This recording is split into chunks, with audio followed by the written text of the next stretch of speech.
নমস্কার, আমি Trisha Dutta, clinical psychologist এবং সাইকোথেরাপিস্ট। আজকে আমি যে টপিকটা নিয়ে এসেছি সেই টপিকটা সবার লাইফেই খুব গুরুত্বপূর্ণ টপিকটা হচ্ছে grief and how to cope with it. প্রত্যেকের grieving behaviour is different.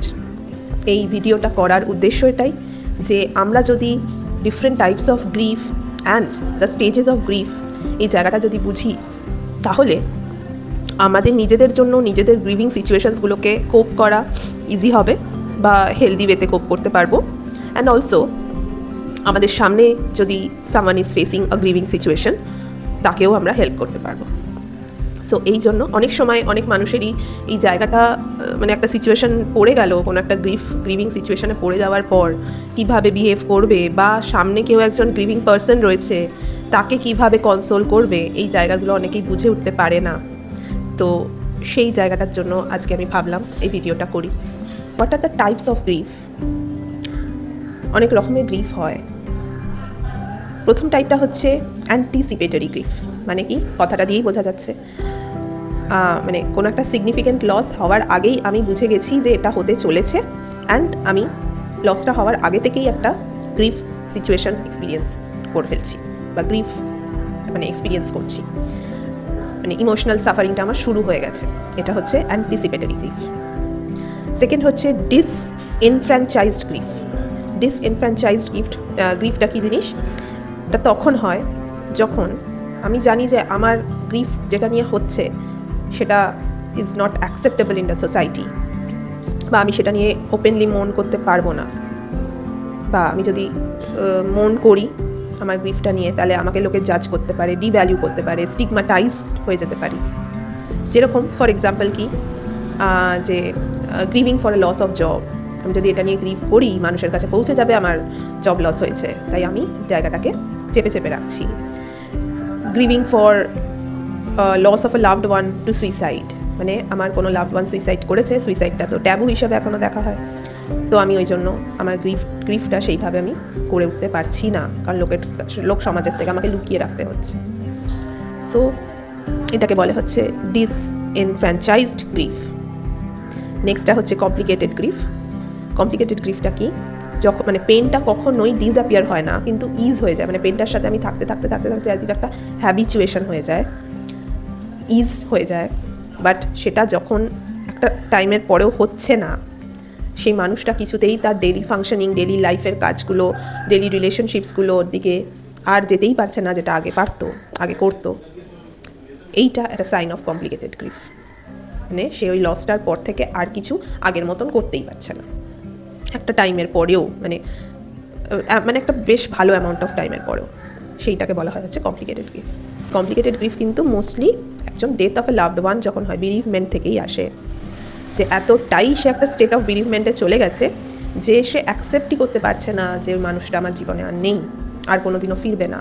And যেখানে যাচ্ছে, কোনো জায়গায় যাচ্ছে, সে অন্য মুখের মধ্যে সেই মানুষটাকে খুঁজে বেড়াচ্ছে, কোনো এরম চাইছে যে সেই মানুষটা যদি এখন সামনে এসে দাঁড়িয়ে পড়তো কতটাই না ভালো হতো, একটা আনরিয়ালিস্টিক ফ্যান্টাসির মধ্যে চলে যাচ্ছে। তো this is complicated grief. Even তার সাথে সেটাও ভাবছে যে আমার লাইফটাও আর ওয়ার্থ নয় বেঁচে থাকার জন্য, আমিও মরে গেলে ভালো হতো। So these are the types of grief. এবার আসবো দ্য 5 স্টেজেস অফ গ্রিফ। এই স্টেজেসগুলো যদি আমি বুঝতে পারি, অ্যান্ড তাহলে আমার পক্ষে নিজের জন্যও গ্রিফ সিচুয়েশানকে কোপ করা, হ্যান্ডেল করা সুবিধার হবে। অ্যান্ড ইভেন আমার সামনে যদি কোনো গ্রিভিং পার্সন থাকে, তার মেন্টাল স্টেট, ইমোশনাল সাফারিং, এগুলো বোঝাও কিন্তু ইজি হবে। তো এবার আমরা 5টা স্টেজেস অফ গ্রিফ বলবো। প্রথমটা হচ্ছে ডিনায়াল স্টেজ। ডিনায়াল স্টেজে যখন কোনো একটা ঘটনা ঘটে, প্রথমেই আমাদের রিয়াকশান হয় যে এটা আমার সাথে হতে পারে না, এটা হয়নি, এটা আমার সাথে হয়নি, মানছি না, যে এটা পুরো ডিনাই করে যাচ্ছি, এটা হয়নি, বিশ্বাসযোগ্য না। অ্যান্ড হয়নি জায়গাটাকে এস্টাবলিশ করার জন্য আমি ডিফারেন্ট ওয়েজ হয়তো নিয়ে যাচ্ছি। প্রথমবার যখন কেউ কারো টার্মিনাল ইলনেসের কথা জানতে পারে, তখন তার এটাই মনে হয় যে এটা সত্যি নাও হতে পারে, আমি আরও ডক্টরস ওপিনিয়ন নেব। তো সেই স্টেটটা হচ্ছে ডিনায়াল স্টেট। সেকেন্ড স্টেটটা হচ্ছে অ্যাঙ্গারে কী হয়, এটা আমার সাথে কেন হলো, এরকম কী করে হতে পারে আমার সাথে, কেন এরকম হচ্ছে, কীভাবে হলো, কার জন্য এটা হলো। হয়তো অনেক সময় আমি অ্যাঙ্গারটা অন্য কারোর ওপর ডিসপ্লেস করে দিই, নিজের ওপরেও অনেক সময় ডিসপ্লেস করে দিই, মানতে পারছি না তাই জন্য। ঠিক আছে, নেক্সট হচ্ছে বার্গেনিং। বার্গেনিংটা কি? কিছু করেও এই জিনিসটাকে না হওয়ার থেকে হওয়ার থেকে আটকে ফেলা যায় কিভাবে। কিছু করেও কোনো একটা ধরুন কোনো একটা মা গ্রিফ সিচুয়েশানে আছে, হয়তো তার বাচ্চার কোনো কিছু হয়েছে, সে কি বলতে পারে, বার্গেনিং কিভাবে করবে। যদি সে ভগবানকে বিশ্বাস করে, সে কি বলবে, ভগবান তুমি আমার সাথে যা খুশি করো, আমার বাচ্চাটাকে রক্ষা করে নাও। এই কথাটা আমরা খুব শুনে থাকি, এইটাই হচ্ছে বার্গেনিং। ফোর্থ হচ্ছে ডিপ্রেশন। এই depression is not equal to the depression as the mood disorder. Okay, এই ডিপ্রেশন হচ্ছে sadness, more of a sadness. ঠিক আছে, যে আমি আর পারছি না, আমি আর লড়াই করতে পারছি না এই জিনিসটার সাথে, আমি হাঁপিয়ে যাচ্ছি, এইটা হচ্ছে ডিপ্রেশন স্টেজ। ঠিক আছে, ফিফথ অ্যান্ড লাস্ট স্টেজ হচ্ছে অ্যাকসেপ্টেন্স। লাস্টলি সেই জায়গাটায় চলে আসলো মানুষ আলটিমেটলি, যে যেটা হয়েছে, আমার কিছু আর করার নেই, আমাকে এটা মেনে নিতে হবে।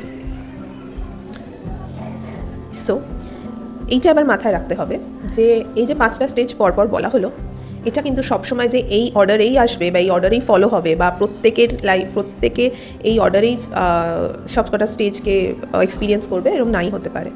ইভেন কেউ সবকটা স্টেজ যায়ও না, হয়তো খুব তাড়াতাড়ি অ্যাকসেপ্টেন্স স্টেজে, ডিনায়াল থেকে অ্যাকসেপ্টেন্স স্টেজে চলে আসে, মাঝখানে স্টেজগুলোতে হয়তো যায়ও না। So it is not mandatory, কিন্তু এই স্টেজগুলো ইন জেনারেল একটা গ্রিফ সিচুয়েশনে হয় বা একটা গ্রিফ এক্সপিরিয়েন্সে হয়। ঠিক আছে, তো কোনো মানুষ যদি এরকমভাবে কিছু একটা বলছে, তার বুঝতে হবে, এই যে এই 5টা স্টেজে যেরকম রিয়াকশানগুলো আমি বললাম, সেইভাবে কেউ রিয়াক্ট করছে, তাহলে বুঝতে হবে যে সেই মানুষটা এখনও গ্রিভিং প্রসেসের মধ্যে রয়েছে। So acceptance is the last stage. So এই জায়গাটায় পৌঁছাতে কারোর দ্রুত সময়ের হয়ে যায়, কেউ অনেকটা দেরিতে হয়। But be patient with yourself and with the person who is grieving. যে some of the coping strategies যেগুলো আমরা নেব গ্রিভিংয়ের সময়। Finding support for grief and loss, নিজে সাপোর্ট খোঁজো, নিজেকে আইসোলেট করে ফেলো না। এটা হচ্ছে প্রথম জায়গা। আমরা অনেক সময় ভাবি যে আমি দুঃখে আছি, অন্যরা তো দুঃখে নেই, আমি নিজের দুঃখের কথা অন্যকে বলে অন্যকে দুঃখ দেবো কেন? না, আপনার দুঃখটা আপনারই। আপনি দুঃখের কথা বললে অন্য মানুষের মধ্যে আপনার সেই ফিলিংসটা ইনডিউস হবে না, এটা ভুল। কারণ আপনি শেয়ার করলে আপনি হালকা হবেন, সেই মানুষগুলো আপনাকে হয়তো পজিটিভিটি দিতে পারবে। তাই ফ্রেন্ডস, ফ্যামিলি যারা আপনার জন্য কেয়ার করে, তাদের সাথে অবশ্যই টাচে থাকুন, তাদের সাথে কথা বলুন, অ্যাকসেপ্ট করুন যে ঠিক আছে, হতেই পারে তারা আমার সিচুয়েশনটা না বুঝে হয়তো এমন কিছু কথা বলে দিল, কারণ তারাও হয়তো জানে না যে কীভাবে একজনকে কনসোল করতে হয়। তো কোনো কিছু অকওয়ার্ড কথা বলে দিতেই পারে, সেটাকে অ্যাকসেপ্ট করতে হবে যে ঠিক আছে, এটা হতেই পারে, বলে দিয়েছে, আমি মাইন্ড করবো না। বাট এটা বুঝতে হবে যে তারা যখন আমার সাথে কথা বলতে চাইছে বা এই ব্যাপারটা নিয়ে আমার সাথে বলছে কথা, কি ওরা আমার জন্য কেয়ার করে, তার জন্যই সেই জায়গাটা আমার সাথে ডিসকাস করতে চাইছে বা বলতে চাইছে। খুব বেশি যদি সমস্যা হয় তাহলে অবশ্যই প্রফেশনাল হেল্প সিক করুন। নেক্সট হচ্ছে taking care of your self. নিজের কেয়ার নিন। যে লসটা হয়েছে সেই লসটা অবভিয়াসলি আ গ্রেট লস, কিন্তু তারপরেও নিজের ফিলিংসগুলোকে ফেস করুন, ইগনোর করবেন না। কাঁদুন, যতটা সময় লাগে কাঁদুন। আপনি কাঁদতে যতটা কাঁদলে দেখবেন অনেকটা হালকা লাগে, কাঁদুন। নেক্সট কি, নিজের হবিজ, নিজের ইন্টারেস্ট, এই দিকে মন দিন, এগুলোকে আবার করে শুরু করুন, ওই দিকে বেশি করে টাইম স্পেন্ড করুন। Look after your physical health, নিজের ফিজিক্যাল হেলথের দিকে নজর দিন।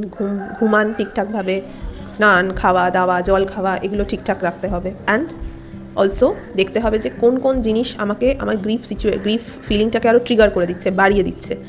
ভাবতে হবে যে সেই জায়গাগুলোকে নিয়ে কিভাবে ম্যানেজ করা যায়। যদি আমি অ্যাভয়েড করে আমার খুব একটা প্রবলেম হবে না, আমি সেই জায়গাগুলোকে অ্যাভয়েড করব। আর যদি আমি দেখছি যে অ্যাভয়েড করা যাচ্ছে না, তাহলে আমি কিভাবে কোপ করব সেটা নিয়ে ভাবতে হবে। So this is all about grief and how to cope with that grief or loss.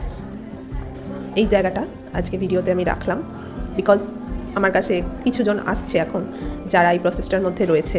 কেউ তার মেয়েকে হারিয়েছে, কেউ তার রিলেশনশিপ হারিয়েছে, কেউ তার জব হারিয়েছে। তো এই সময় আমরা কিভাবে তাদেরকে সাপোর্ট করি সেটা আলাদা জায়গায়, কিন্তু কিভাবে as a person, as a support system আমরা তাদেরকে হেল্প করতে পারি, সেই জায়গাটা যাতে প্রত্যেকে বোঝে, and also the person who is grieving সেও, তার জন্য এই ভিডিওটা, যে সে যাতে বোঝে যে তার রেসপন্সেস বা তার রিয়াকশনসগুলো কতটা ন্যাচারাল, অ্যান্ড কী করতে হবে তাকে তার এই সময়টায়, সেটার জন্য আজকের ভিডিওটা ছিল। আশা করি সবাইকে আমি খুব সহজে বোঝাতে পেরেছি জায়গাটা। সো আজকের জন্য এটুকুই। Thank you. ভালো লাগলে লাইক করবেন, শেয়ার করবেন, কমেন্ট করবেন। নমস্কার।